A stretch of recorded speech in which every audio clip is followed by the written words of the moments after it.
Hello and welcome everybody to PACT Charity's special celebration of Black History Month, and we're talking adoption today. And you'll see a number of people on the screen. If I'll just let everybody introduce themselves. Lorna, do you just want to introduce yourself and your position here at PACT? Hello everybody and welcome. My name is Lorna Ramsey. I'm an adoption social worker at PACT, working in the London Pimlico officer as a senior social worker. Okay, Tony? Hi there, everyone. My name is Eddie. I adopted two boys 3 years ago with PACT. Hi guys, I'm Ruth and I adopted a little girl 2 years ago with PACT. Eddie, Tony, sorry. Hi everyone, my name's Tony. I'm an ex-PACT panel advisor, and my experience is that I adopted via PACT 11.5 years ago, a little girl. Lovely, welcome and thank you for joining us. And my name is Grace Gomez and I am the Adopter Recruitment Officer and I work for PACT Charity in the Reading office. So we just wanted to celebrate Black History Month and kind of talk to some of our adopters, and so we're having a little Q&A. First of all, Lorna will talk about why we should specifically be talking about Black adoption, and then we've got some questions that we're going to put to our wonderful adopters here. And yeah, so hopefully at the end of it, if you've got any questions, please put them in the comments and we'll put them in the end, and we'll get to them at the end. So Lorna, why is it important that we talk about Black adoption specifically? Well, I think, as you say, Grace, I think, you know, it's Black History Month, and I think it's a time to instinctively celebrate all that is positive about our culture as Black and minority ethnic communities, and all that we bring, really, you know, in terms of our experiences in our life experiences, and, you know, the reflections that are important to children waiting for adoption, who tend to as well be waiting much longer for their forever families. I think, you know, it's about also celebrating diversity of families in the UK, looking at the support of the children that is ultimately going to be sort of the next generation, and, you know, in our history, and, you know, just helping to shape them really in their identity. I think it's fair to say that really, as a Black community, that informal adoption has been part of the fabric of our makeup and community for a long time. There'll be many of us that will remember, you know, perhaps our parents leaving to come to England either, you know, during Windrush times, 1948, and you might be left with a grandparent or an auntie and uncle, you know, that looked after you. And today we know that as kinship care, but we also know that that happens informally quite a lot, and that there's lots of positives that come from that, in learning from our elders around us. So I think it's just important that, you know, for adopted children that are waiting, that they, you know, their primary carer, you know, has the reflection, you know, a mirror image of who they are, that they are able to kind of, you know, be connected in terms of their emotions and their experiences that they will be experiencing as they sort of move through their journey to adoption, and that you're able to help them with that. Yeah, that's good. And do we have any kind of figures about how long Black and minority ethnic children wait? Yeah, well, as I was saying, you know, we do know that Black children tend to wait longer for their forever families. Half of all children from the Black and minority ethnic backgrounds are waiting sort of 18 months and longer in average to other children that are looking for their forever families. And that's, you know, quite significant. And we know that that may be greater perhaps for boys, for sibling groups, that can sometimes be seen, you know, to be more difficult to place, you know, and that's sometimes around information around, you know, boys being more difficult to parent, or also just the stereotypes and the images that we have out there in society about boys underachieving, not always doing well, problematic. And it's really about dispelling a lot of that, because, you know, I have lots of examples, for example, you know, in my family and a network of young boys that are doing exceptionally well, entrepreneurs, you know, business people and leaders. And I think you know, we wanted to emulate that and have, you know, children aligned with that, you know, in terms of people that are in our history that have made those positive contributions as well. In terms of the numbers of Black and minority children waiting, again, Black children make up 5.5% of the general population, and 18% have looked after children. So it's, again, there are, you know, that's a lot of children waiting from our communities that really, you know, if we had families that were aware that they were there and needed, you know, their support and their families, that we could have them placed much sooner. I'm just wondering if you could dispel a few of the myths, because quite often people have some misconceptions about who can and can't adopt and about the whole process. I'm just wondering if you could kind of expand on that a little bit about people's relationships, their finance and housing. So you could just talk a little bit about the myths surrounding it that may be putting people off coming forward. I think I'm pleased to see that certainly impact that our numbers in terms of our Black minority ethnic families, you know, coming forward and adopting is growing. And last year we were up at 26% of our families from Black and minority ethnic backgrounds. So I think that's really encouraging to see that, you know, the word is getting out there, you know, that, you know, the children are there, we do want you, we do need you, and that you had so much to offer. Lots of people, you know, in my time as a social worker will often come up to me, whether that's been personally or professionally, and said, I've been thinking about adopting for a long time, and, you know, I don't know if I can because, you know, I don't know if my circumstances will fit. I think, you know, what I want to sort of convey and reassure people that you can adopt whether you're single or married, whether you're a same-sex couple, whether you're cohabiting, you know, you're all welcome, you all have something to bring to the table, you know, and can offer children a family life. You could also be, when I say single, you could be a single man or a single woman. I think that's the other important thing to say. We're seeing a lot more sort of growing number of single Black males adopting, single Black men adopting, which is even more brilliant.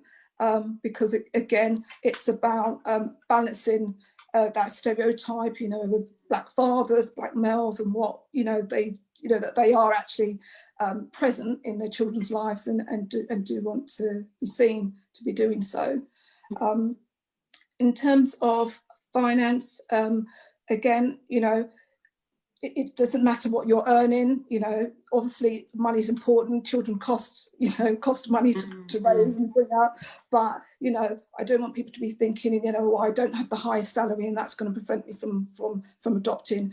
You know, we will look at your situation, you know, case by case, and it certainly will not be, you know, a barrier to us considering your application. So, so that's another thing, don't be worried about that. I think people also tend to believe that if they don't own their own home, that they can't adopt. And again, this is not true. You can be renting, you know, there are situations where we have shared ownership housing schemes that people live within. And renting, as I say, they're all acceptable. That's not going to preclude you from coming forward to adopt. You know, we will consider your application.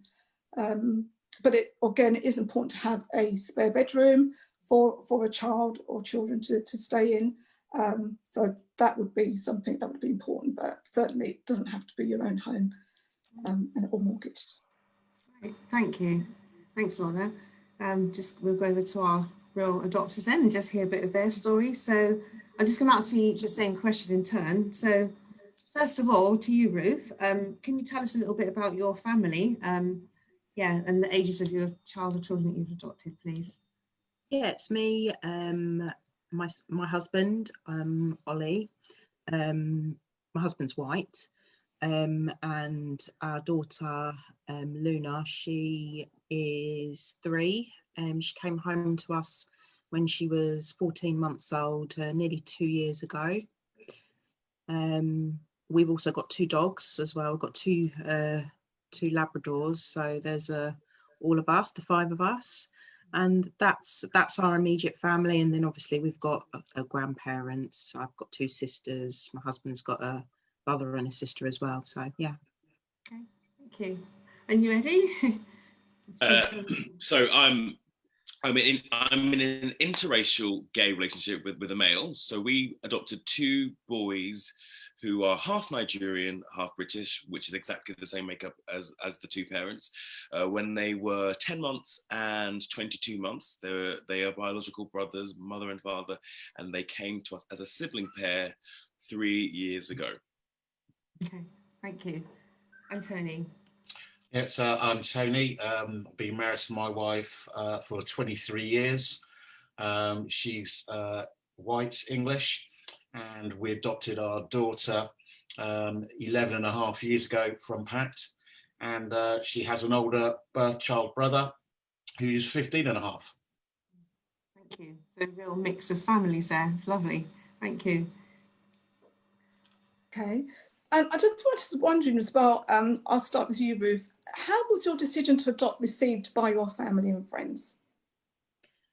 For us, it was really positive. We'd gone through a long fertility journey prior to adopting, so both of our families, I think, were just happy that we were in a place where, you know, we knew that it was actually going to happen for us. There's also adoption in my family, so my cousin was adopted many years ago, actually back in Trinidad. So it was lovely to be able to like call my cousin, who actually still lives in Trinidad, and speak to her about it and how she felt, so I could, you know, keep that, how that went for her, for when I'm, you know, when we have later conversations with our daughter. So it was already in the family. My husband is actually he's not adopted, but his godparents are his legal guardians as well, from the age of 11. So again, it's something that was not unfamiliar to either side of the family. So for us, it was very positive. Again, it sort of comes back to what I'm saying, instinctively, you know, adoption is around in our background, in our, you know, everywhere really. So it's not unusual. That's great. And for you, Tony? Same question. Well, it was very much accepted, because very similar to Ruth, we'd undergone fertility treatments to have our birth child, and we failed on our first attempt, and our second attempt we had a fruitful result, but we just felt that we'd always had adoption in the back of our minds anyway. So for us, when we decided that we wanted to extend the family, it was just a natural route for us to follow in the adoption path. You know, it just felt right, and it was always something that we felt was an option for us prior to starting the fertility treatment. So it was a natural progression, and, you know, it's a route that we took, and it's a route that we've never regretted. It's, you know, it's just a fantastic opportunity to be able to offer a home to someone that needed a home.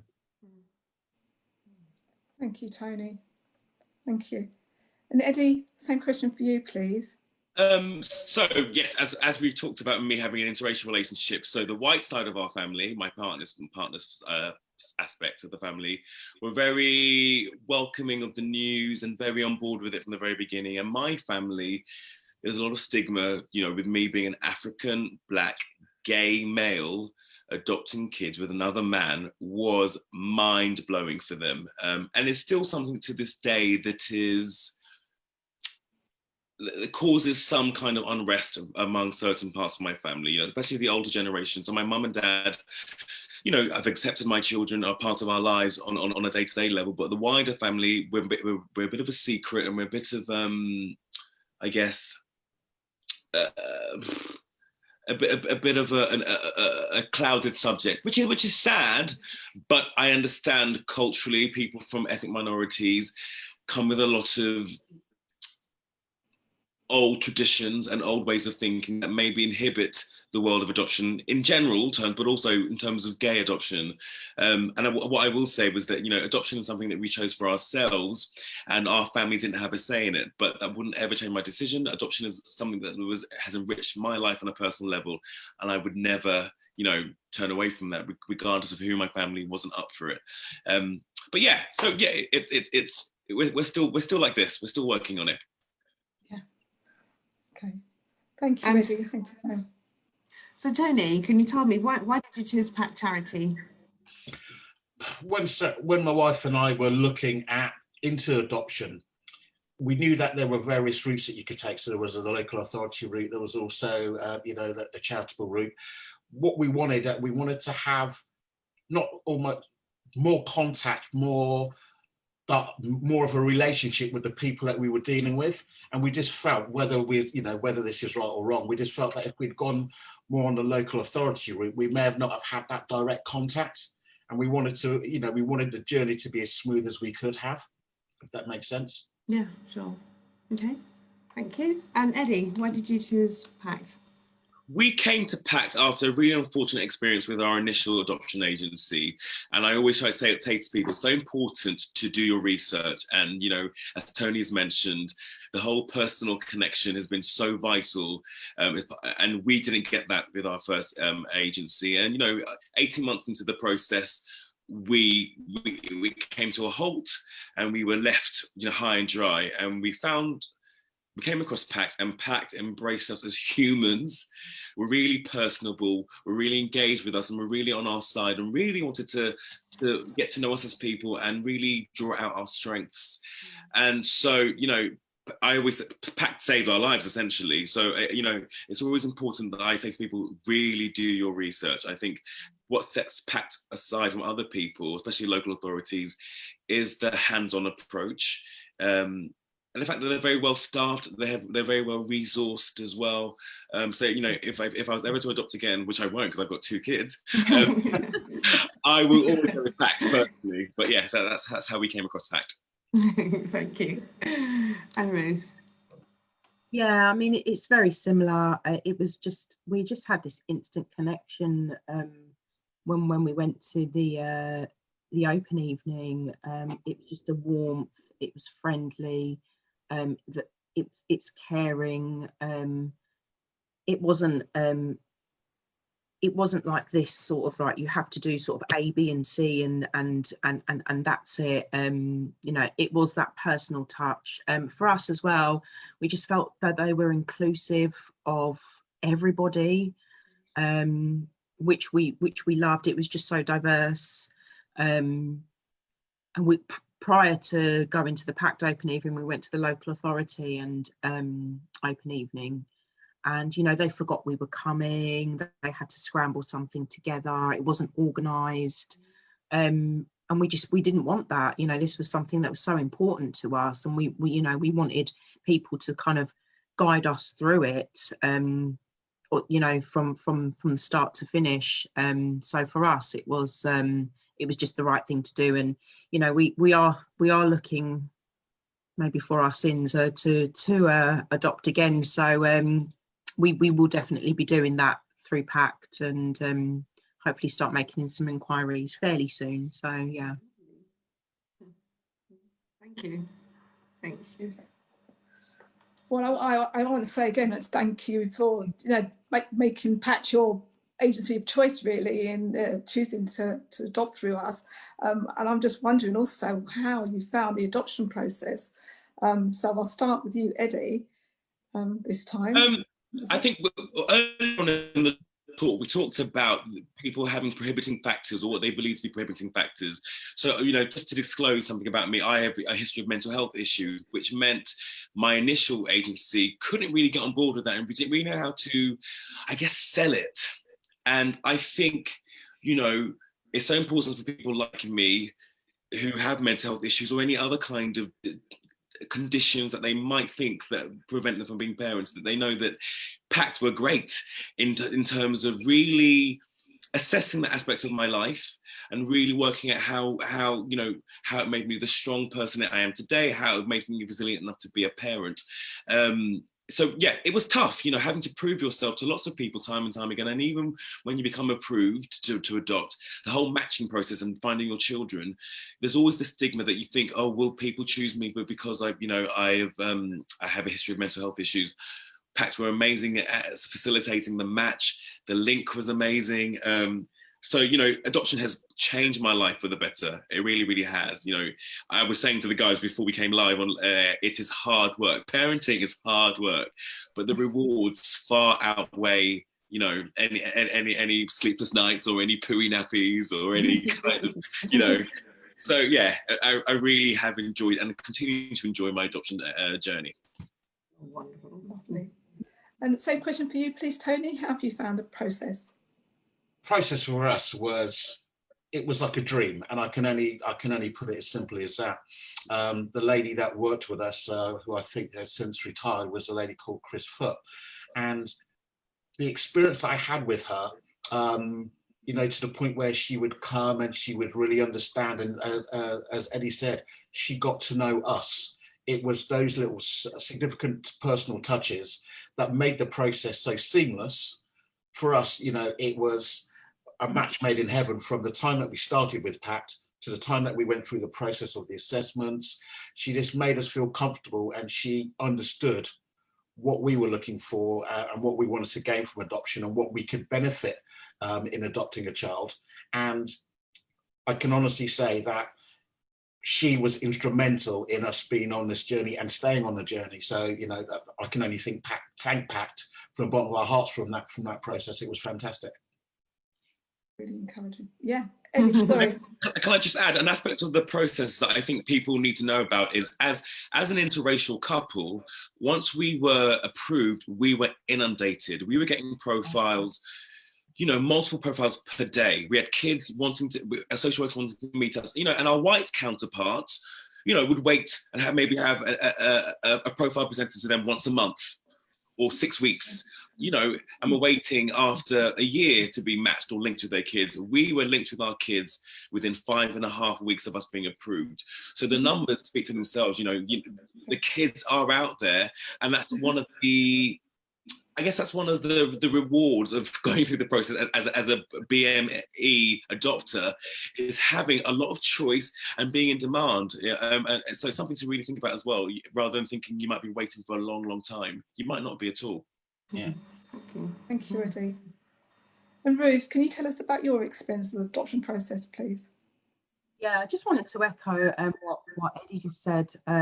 We were inundated as a mixed race couple, absolutely inundated with profiles and social workers like wanting to arrange meetings with us.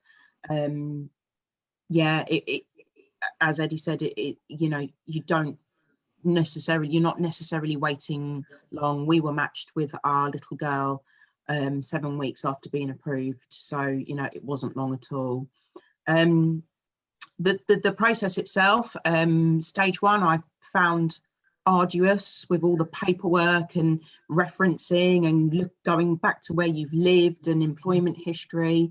So you know, it was do everything little and often, and you'll eventually get there, and that was fine. Then when we went into stage two, I met our social worker, who was amazing, Emma Johnson. We're still in contact with her now. She made us feel very comfortable with speaking about things that were painful for us. You know, we both suffered the loss of a parent, and then we went on the fertility journey and lost a baby. So it was painful revisiting those things, but the way in which that Emma done it, it was sensitive. You know, she cared about us, and in a way it was quite cathartic for us to go through those things and kind of reset for this new beautiful start that we were going to have. So yeah, it was it wasn't easy, but it was definitely worth it. Every part of it was worth it. That's really lovely to hear, and I think it is important just to highlight the fact that as social workers, as professionals, that are skilled in the adoption arena. You know, we're working in this field for a long time at PACT, and there are many of us, you know, across PACT that, you know, we're all very much committed about, you know, seeing our families through from start to the end of the process, you know, and holding your experiences, you know, in whichever way they come, because we have had mixed experiences going through life, and I think it's important for I want everybody to know that that's what we do. We want to hold our families through to the end, through to post-adoption. We don't just, you know, pitter away. We will be there to support you when the times get challenging as well, with all our post-adoption support services that we have available. So I'm really glad that that sounds like the experience that you've had.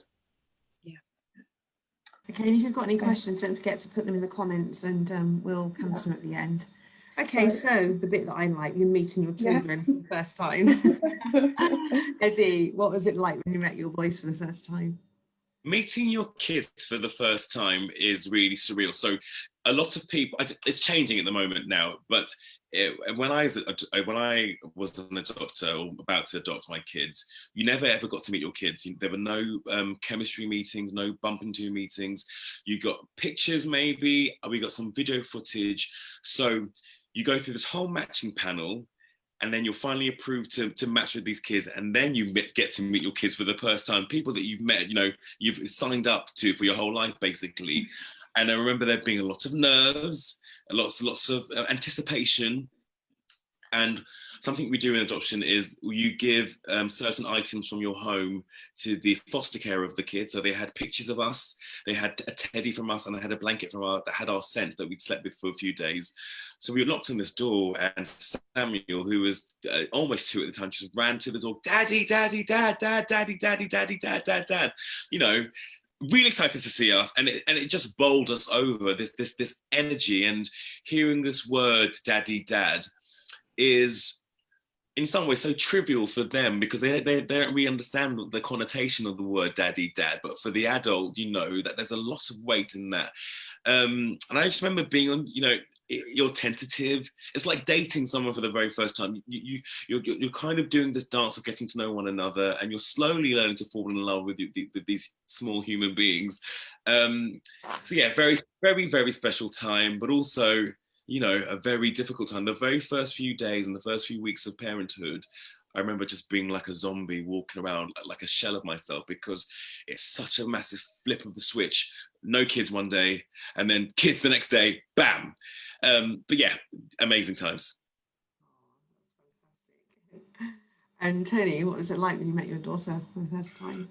Well, we did it slightly differently, where we did have a chance. Once we were approved, we did get to meet her before she came home. So I just remember the first ever time that we did meet.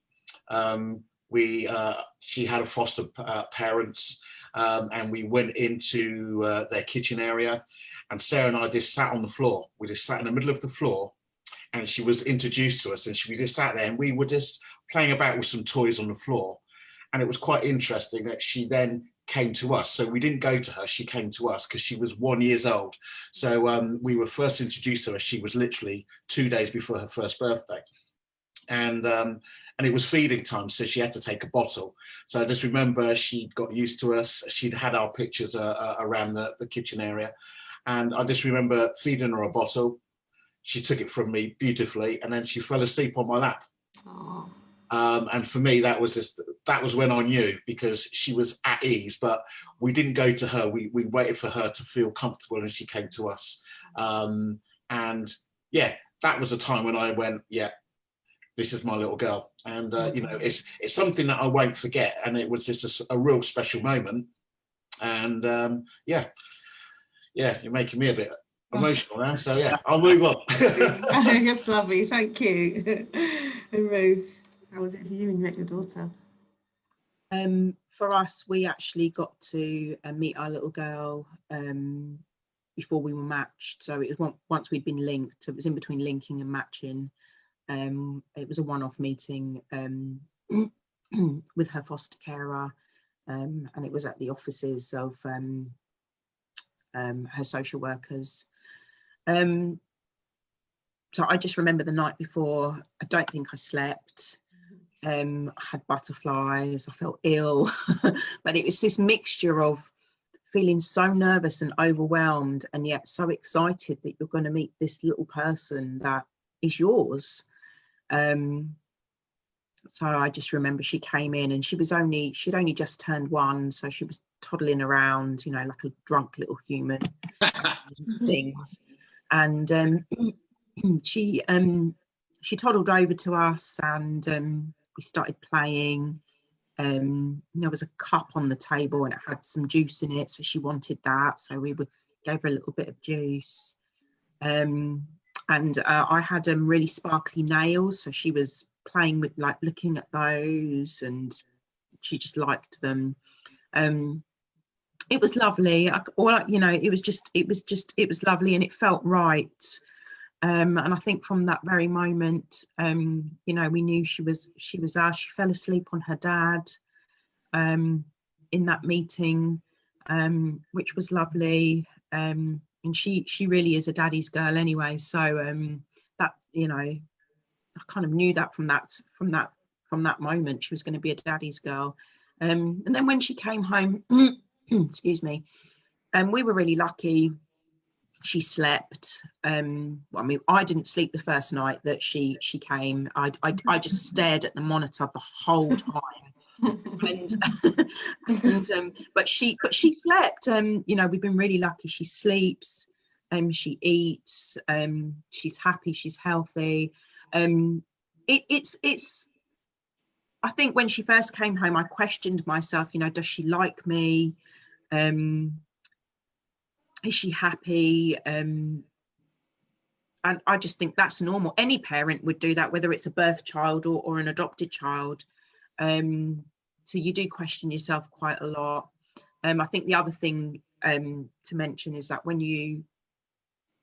they first come home, it's so emotional, it's so exhausting, getting to know each other, get into a routine. It's important to take time out for yourself as well. So we would quite often say to the other one, right, take the afternoon, go and, you know, for me, it'd be like, go and get your nails done, go and have a facial, go and see your mum and have a coffee.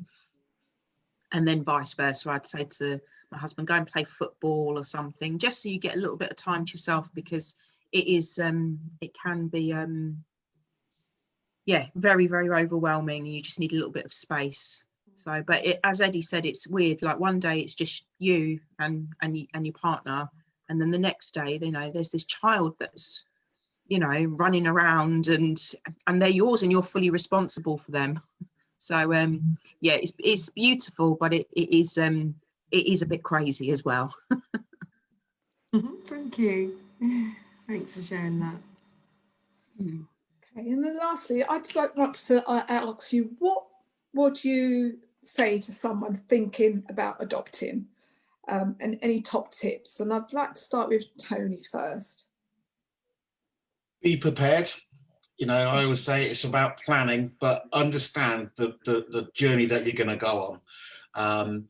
And as we said earlier, some of the process can be fairly arduous because they are asking you questions that really make you question your own abilities to stay on the process. But it is definitely worth it. It's something that is, you know, you're going to be with. You know, it's a person that you're going to be with for the rest of your life, and there's no turning back. So you need to be committed to be on this journey. But once you stay committed, it will be worthwhile. So just stick with it. Wonderful. Same question for you, please, Ruth. What would you say to someone? Definitely go to an open evening or some sort of event that the adoption agency is holding. That's important. Do your research as well. Don't listen to myths surrounding adoption. I remember people telling us, oh, they'll make you get rid of your dogs, which wasn't the case whatsoever. And that really worried me, because I was, you know, I thought, oh my gosh, like these dogs they're my other kids. They're my first kids. I love them, and I don't want to get rid of them. And absolutely not. I mean, during our home sessions, you know, there'd be one either side of the social worker, and you know, she'd be stroking them, and that, you know, so that really isn't an issue. So don't listen to myths. I suppose the one thing, and I think the main thing for me, is be honest. No one's trying to catch you out. You don't have to hide things. Be honest. The social workers are there to help you and guide you and support you through it all. But yeah, I'd say definitely just go to an event and see how you feel after that. And then if you want to move forward, just be open, honest, transparent. It's not easy, but it's definitely worth it for sure. Thank you. Last but not least, Eddie. I just want to echo a lot of Ruth said, what a lot of Ruth said. And in terms of, I meet a lot of people who go, oh, when I've done this, or when we've done this, or when we've moved here, or I've got this job, maybe we're prepared to be parents. You're never really ready to be parents. I think you dip your toe in the water, go to the open evenings, do your research. Before you know it, you know, because it isn't an easy overnight process anyway, becoming a parent through adoption. You know, it takes time. The government guidelines is 6 months. The reality is it can be a lot longer than that, you know. So I think just start. If you're even thinking about it, arm yourself with the information and the knowledge to make an informed decision. Second thing is, I think a lot of adopters forget about, actually it's all about the children. And what I've learned most as an adoptive parent is children in care come with additional need. The responsibility of being an adoptive parent is greater than, I guess, being just a biological birth parent, because they come with the added trauma of being removed from their birth family, then maybe their foster care, whatever the situation is.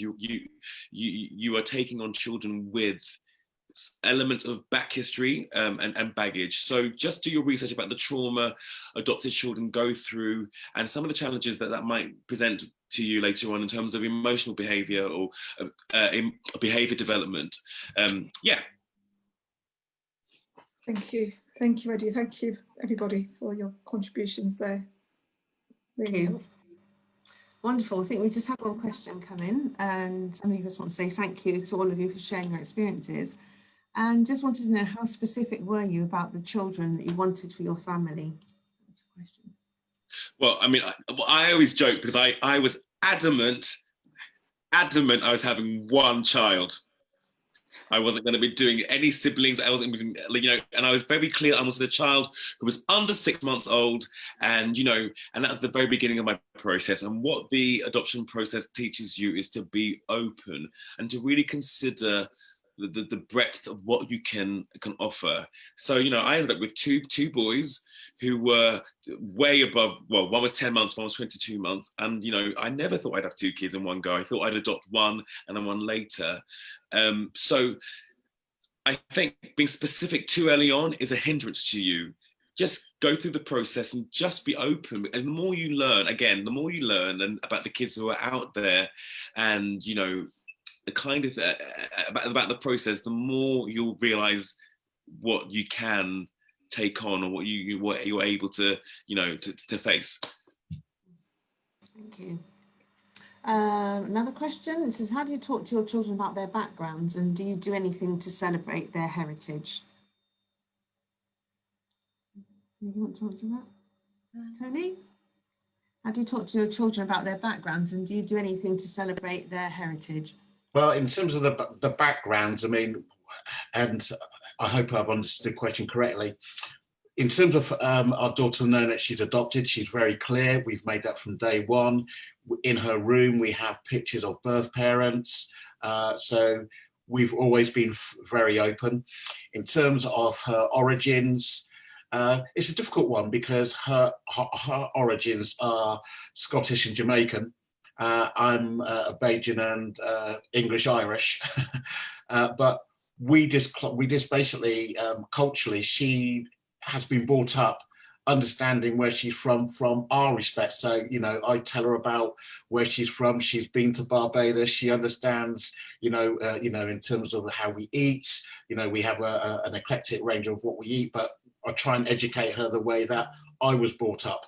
So she does have an understanding, may not be her own real origins, but in terms as a family, she has the family origins, if that makes sense. Yeah, thank you. Eddie, when your children are slightly younger, yeah, what do you do to celebrate their heritage? So every child who's adopted should be provided with what's called a life story book, which is compiled by their social worker, and it should be age appropriate, explaining, you know, the origins of their life, how they came to be in care, and, you know, the processes that happened, you know, social care and judges and courts, and then eventually meeting us as well. And our kids have always gone through this book. And even in the book itself, our life story book is great. It references their Nigerian heritage, a flag of Nigeria, a map of Nigeria. It talks about their English heritage. So we've always used this book as a tool in our day-to-day lives, and the kids can go and look through the pictures. And so that's always been our base point. Through, you know, in terms of culture and Nigerian culture, my mum cooks some food. My mum sends them Nigerian clothing, you know, so we try to immerse them in and promote this idea of them being, as we spoke about, being both, you know, both white, both black, Nigerian, English. You know, this duality is really part of, you know, what makes them unique and makes them them. Thank you. There is anything to add?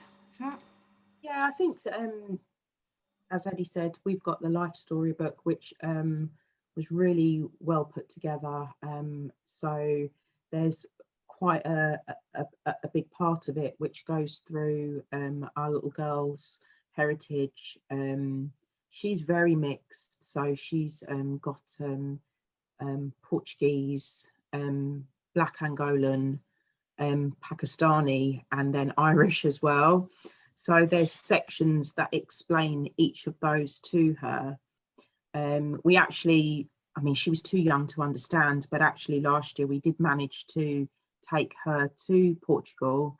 And so we got a lot of pictures and that we've put in like a scrapbook. So we can say we've been to a place where, you know, that's where, you know, your birth parents are from, no, that's you. But then also we then spend a lot of time going through. So my parents are from Trinidad, so we spend a lot of time going through sort of like food from Trinidad and photos, and then she sees my cousins and my second cousins in Trinidad. So, you know, it's, you know, she's all of those, and it's just being able to explain that to her.